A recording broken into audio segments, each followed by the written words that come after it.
Baik, Tribuners, kita ke berita penanganan COVID-19 di Provinsi Maluku. Stok vaksin COVID-19 menipis, Maluku Tengah minta tambahan 11.000 dosis.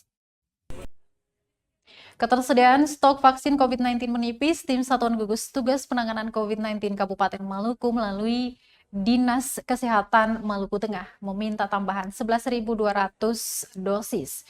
Kepala Dinas Kabupaten Maluku Tengah, Jenny Adijaya, kepada tribunambon.com di Masohi mengatakan, permintaan itu dilakukan menyusul ketersediaan dosis vaksin COVID-19 di gudang penyimpanan telah menipis dan hampir habis.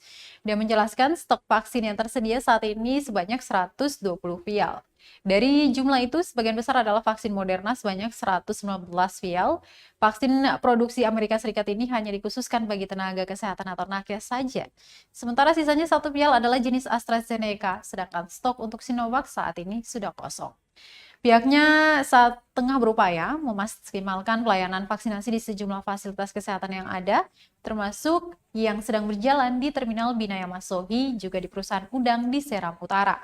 Hal tersebut dilakukan guna mempercepat capaian yang ditargetkan. Oleh karena itu, pihaknya sangat berharap pemerintah Provinsi Maluku maupun pemerintah pusat dapat melihat masalah kebutuhan daerah tersebut.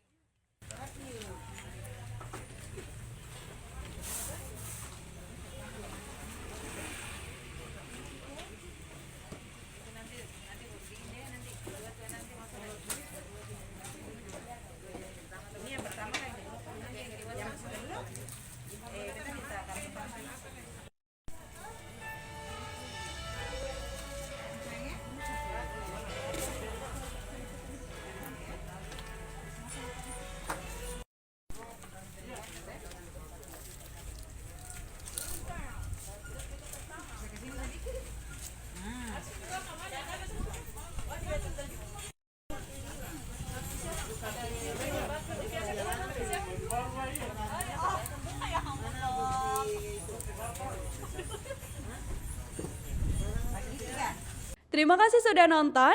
Jangan lupa like, subscribe, dan share ya.